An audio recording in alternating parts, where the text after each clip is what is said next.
Salam sehat dan bahagia, Ibu Bapak Guru hebat.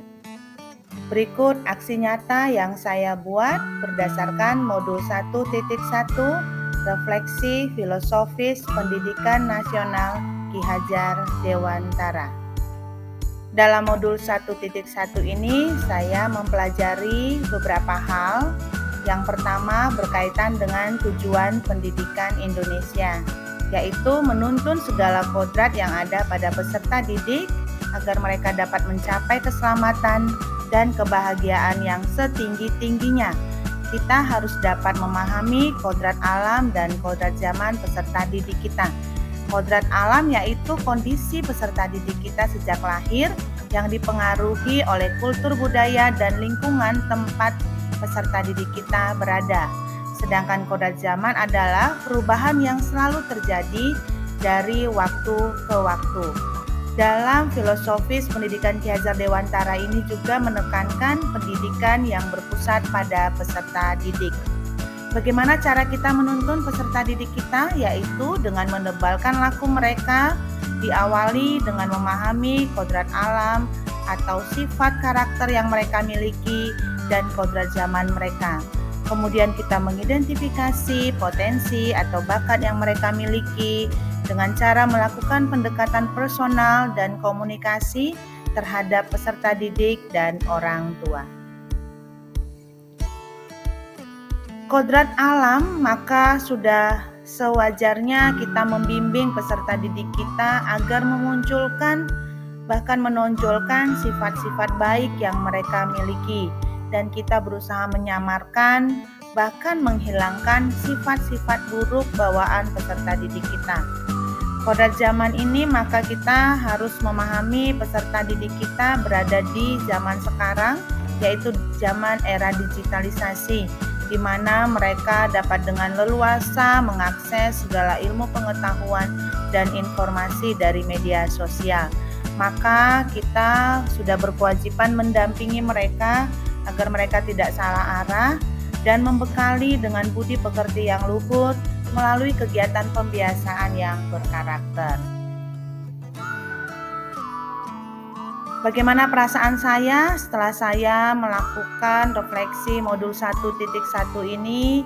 Yang pasti saya bangga, bahagia karena saya mendapatkan pengetahuan baru dan merefresh kembali berkaitan dengan filosofis pendidikan Ki Hajar Dewantara tentang menebalkan laku murid, di mana anak-anak kita sudah memiliki kodrat alam dan zaman mereka, maka kita berkewajiban menebalkan laku mereka yang positif demi membawa mereka kepada keselamatan dan kebahagiaan. Berikut beberapa foto berkaitan dengan pembelajaran berpusat pada peserta didik yang sudah saya lakukan di kelas. Peserta didik sangat aktif dalam forum diskusi. Mereka dapat mengeksplor ide-ide mereka dan berkolaborasi satu dengan yang lainnya. Mereka juga berani berpendapat dan menghargai pendapat teman-teman mereka. Berikut pembelajaran yang saya lakukan, saya selingi juga dengan permainan, dan dalam video singkat tadi anak-anak terlihat senang, antusias dalam pembelajaran. Kita selalu memberikan apresiasi kepada mereka karena mereka sudah aktif mengikuti pembelajaran yang baik. Satu praktek baik yang saya lakukan di jam perwalian, saya menerapkan mentoring. Nah, mentoring ini kami sudah membuatkan jadwalnya, jadi peserta didik, mereka yang memiliki keahlian lebih, misalkan mereka ada yang jago matematika, lalu seperti dalam video tadi, mereka menguasai bahasa Jepang, ada juga bahasa Inggris, IPA, dan hampir semua pelajaran itu dibagi peserta didik yang menguasai bidangnya, dan ternyata ini sangat menarik minat peserta didik. Mereka lebih semangat, begitu dijelaskan teman-teman mereka, malah mereka lebih cepat memahami pembelajaran yang sudah disampaikan oleh Bapak Ibu guru sebelumnya. Jadi mereka mereview dalam kelas ini.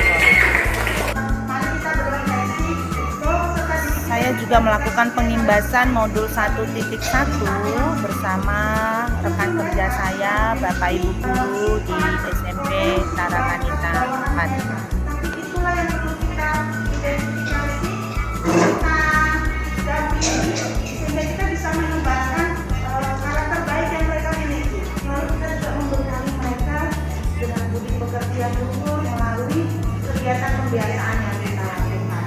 Maka memang setiap hari sebisa mungkin kita menyapa peserta didik kita agar kita dapat membawa mereka menuju keselamatan dan kebahagiaan yang serius. Saya mengajak kita semua ada di sini, kita Bapak Ibu Guru, kita mampu menghormati kode yang dimiliki anak-anak kita, dan kita juga dapat menuntut mereka dengan sepenuh hati, dengan ikhlas. Bapak Ibu mungkin masih ingat dengan Ingaso Sumuloyo, Ingmadio Mangungaso, Sumuris Handayani, bahwa Ingaso Sumuloyo itu kita dapat memberi teladan. Maka mari kita belajar itu. Apakah kita sudah memberikan teladan kepada peserta didik kita?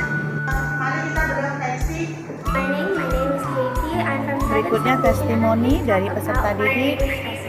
English lesson and talk about your favorite idols, plays, sing, and even animals. An example of my favorite thing is my ukulele.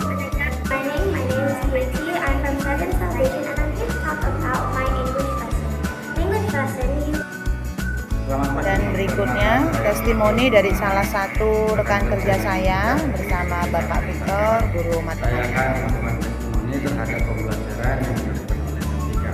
Pembelajaran yang dilakukan oleh matematika itu sangat bagus dan merumuskan dari filosofi pendidikan nasional di Jawa Barat, di mana peserta didik melakukan diskusi dan pembelajaran berpusat kepada siswa.